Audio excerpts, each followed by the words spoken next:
The Battle of Khalkhin. This is a two-player war game which you could also play solitaire, controlling both sides to the best of your possibilities. It depicts operations pitting the Russians versus the Japanese in July-August 1939.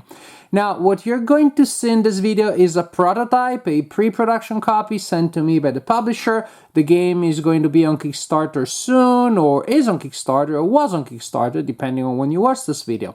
I want to clarify, however, that this is not a paid preview. It is just one of my usual reviews. The publisher asked me if I wanted to take another look. I decided to jump at the privilege of playing this game early on. But other than they send me the prototype, I accept no payment for my videos. And so I'm gonna tell a little bit about the game, about the prototype, and then I'll tell you my opinions at the end of this video. So what you see here may not be what the game looks like at the end. The production may still look different, but it should still give you a sense of what the situation is. The map is pretty large. The map is the board, actually is a printed board. It's pretty large, as you can see, compared to my hand, which is not small. Basically, we got two boards that you place next to each other to form the area of the confrontation. The Japanese start on this side of the river, the Russians on this side, and they're both trying to go to the other side to take control of locations on the map controlled by the other side. And they have these little these locations are called checkpoints. They have these flags with numbers, and controlling them will give you a certain number of political points that you will spend to acquire different kind of benefits, mainly reinforcements and creating new units. So one side is pushing against the other. The Russians have a major advantage in terms of strength and numbers, but also they have more of a way to go, because the Russians win immediately if they take control of that location there, but the Japanese win immediately if they take control of that location. Well, immediately, you have to keep it until the end of until your next turn, but still, once you're there, that's maybe you have a good chance of winning. The river is an interesting natural obstacle here, because there are only two forts that are already printed on the board, and so there will be these two bottlenecks here. However, each player has two bridge counters that didn't come with this copy of the prototype, but they'll be included, and I was just using other counters. And you can move an infantry next to the unit, next to the river, spend a movement point and movement for that turn for that unit, and place the bridge. So actually there may be up to 4 spaces here that will be bridged, but where and when exactly, that's up to the players. Also, what you see here, I just put a bunch of units on the board to give you a sense of how that kind of the map may look.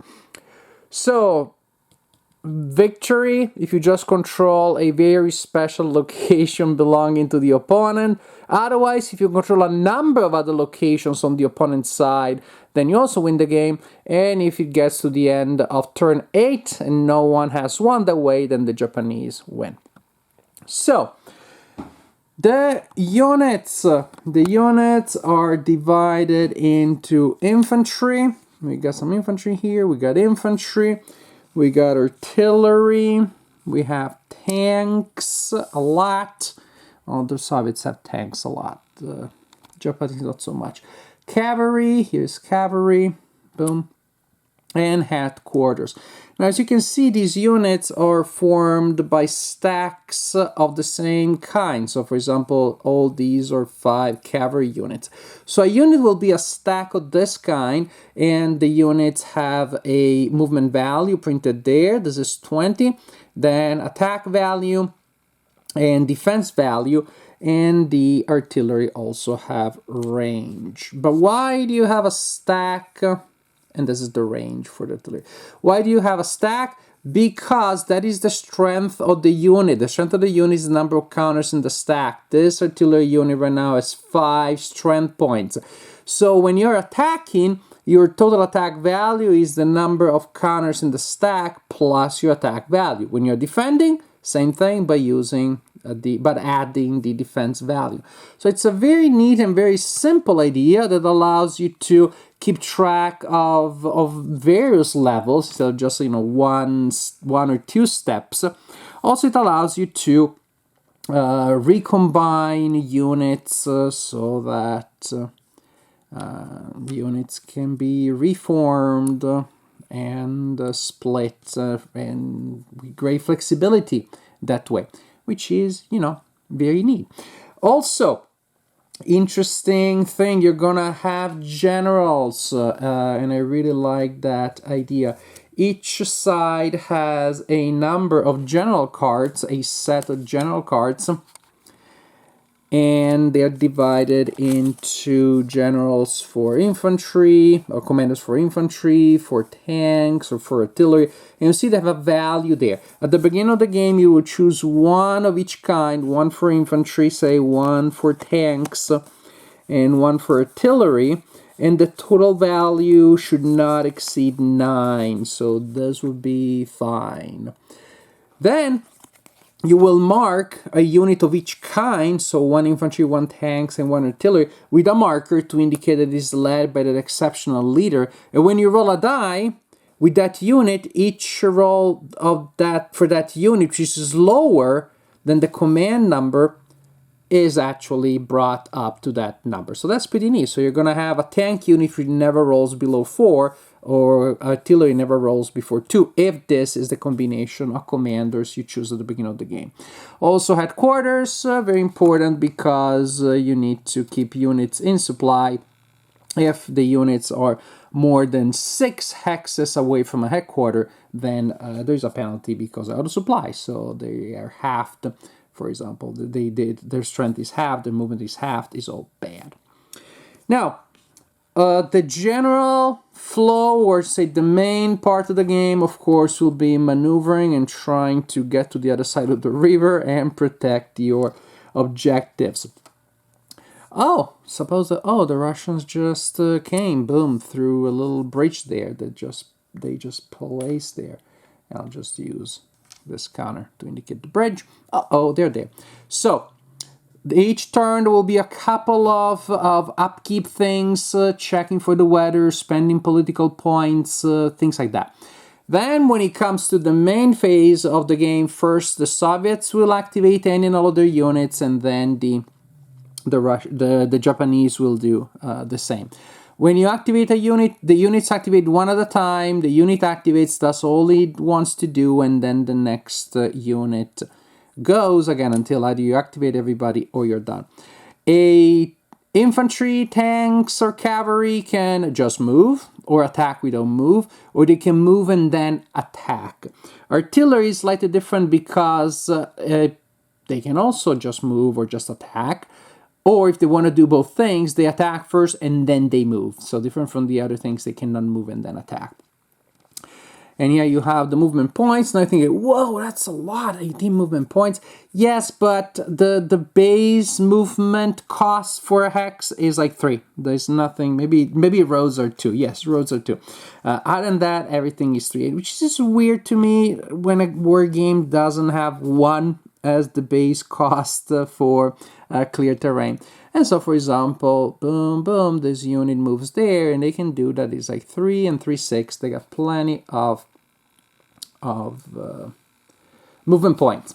So if a unit attacks, well, attack is always from one unit to another. There's no combined things. And so you calculate the total strength of the attack and the total strength of the defense. So in this case, for example, we're going to have an attack of 9, because it's 5 plus 4, 9. And here we got 5 counters and 3 in defense. So it's 9 versus 8. Once you have that ratio, you look at the combat result table. You look for the column that applies. You may have to apply modifiers, for example, based on terrain, if that was the case. But now we're attacking in clear, so we don't need to worry about that. Anyways, whenever you have the right column, you find it, roll a d8, also variance with other kinds of dice, and then cross-reference and apply the result. Super, super simple. maybe the attacker loses 1 point, or the defender gets to counterattack, defender retreats, defender cannot attack next time they activate, they will get this nont marker on them. Very simple, very intuitive, simply casualties and or retreats that you need to perform. Very simple, very simple. This is really the general idea. There are a couple of other things that surround this general thing, such as events and air combat and things like that. But you know what? I'll talk about that. I'll talk about those in the conclusions of this video. So this is not the final product, so I'm gonna review what I have here and what I played. The general idea, which I think will be still at the core of the game when it's finalized, is really good. I like this general system, which is so simple and intuitive, so elegant, of having these stacks of units, and you physically see them decreasing or getting more reinforcements. You can maneuver units around, recombine them. It's a very simple idea. I love combat this simple. A terrain modifier, maybe another modifier, and then just is your attack and how many people you have there versus my defense, how many people I have there. Very simple, very intuitive. It creates, however, a sense of attrition, the fact that you have to hit a unit multiple times to really make an impact. I love it. I love the simplicity, elegance, and fun of this wargame system. And when it comes to the implementation based on this map and based on the kind of objectives that you have here, it is also very nice because it's a situation which is both very tight and yet open to some negotiation. You got 2 bottlenecks and you gotta go through those. The river is impassable. Those bridges, however, can change the situation dramatically. And that is something that I really like. It's a situation that causes a lot of tension because both sides are usually fairly close to collapse most of the time. Because you realize, oh, darn, I didn't cover that part, and now they threw that bridge and they could surround me that way. So I'm gonna put all my defenders around here, but then they can outrun me and go and collect those other objectives there. The map is big enough and you don't have enough units to cover it all. That creates a very interesting situation which starts like there are only 2 possible places where people can go through. And you could have your own, like, just throw them at each other there on the 2 sides of the river the whole game. Boring, but you could. Why would you do it? I don't know. But it gets a lot more fun when those bridges start popping up. But still there is some wetland and some hills that you have to go through. So you see with horror as the other side makes a breakthrough and then they're like, they are negotiating their way toward your objectives. The 2 sides are not the same. The Soviets are stronger and they have more people, but they have to cover more ground. And so as the Japanese, you may want to delay them as much as possible. But something is very neat also. Auto games have this complete dichotomy. One side pushes and attacks, and the other side is mainly delaying and slowing down. And there are parts of the front in which, as the Japanese, you will do that because you just can't go through those and you don't want to lose your main checkpoint. But you can also cause some serious headaches to the opponent because you can launch some nice attacks, you can drive behind them, you can cut supply lines, attack a headquarters that was left unguarded, threaten their main checkpoint and force them to divert forces. So it's not like 100% one side is attack and the other one is defense. I would say the Soviets are like 60% on the attack and the Japanese can be 40% if they're a little bit aggressive. Very nice. So the general idea is very nice. It is, however, surrounded by a couple of other things and procedures and rules which seem like they wanted to add more chrome and detail, but they're just adding more complication and more steps than I feel it's worth. For example, you have a deck of event cards. Everybody needs event cards these days. But then events for that turn would be like, if you roll an 8 against the Soviets, ignore that and pretend it's a 7. I don't need a card for such a small, tiny thing, or remove one counter. This kind of thing. The weather, again, the weather most likely is going to be clear, but it may change a little bit. I don't know that I need to worry about that.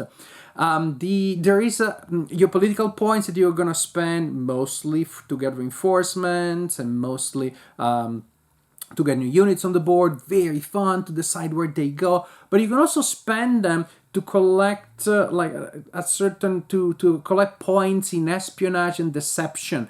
And if you spend out of those points and you move on a track, then you get to roll a die to see if that does anything. And if it does anything, you may get a reroll. And then when you reroll, the reroll doesn't do anything. I just don't see how that is worth to add all that side game. And then there is the air rules. It's a whole mini game at the beginning of each turn in which players will select cards face down, and then they reveal how much they invested in their superiority, and you compare things. Then you can play other cards, and there are other procedures which I did not understand. And this may just be because this game is still being developed in the final stages, and so the rulebook that they sent me, the part about air superiority, and I showed it to my friend, we read it together, we couldn't figure out how to do it. But then we saw that after all those steps, maybe you get a +1 bonus in an attack. That doesn't seem worth it. So, I hope that as the game is finalized, they will either give more value and meaning to these ancillary procedures that they have in place, or remove them. And if neither of those happens, guess what? You can ignore them. Because we did, at the very least, we didn't play with air rules because we couldn't figure them out, and we didn't feel that we were missing them a lot. We felt it could be abstracted so easily, like if you see historically one side that has superiority, you put on a turn track a die roll 1 to 5. The Japanese get 2 free hits, and 6 to 8, the Soviet gets a free hit. Whatever it is, I think you could abstract that in a single die roll and give one side or the other some kind of bonus.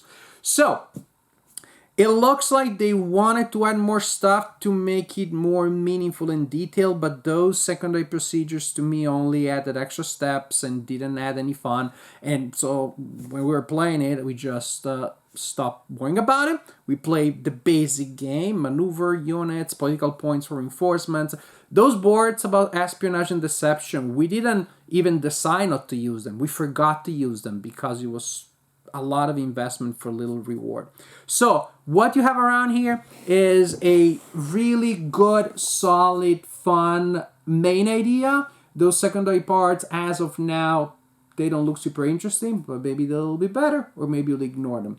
So what I can say so far is that this game is, at the present stage, very, very promising.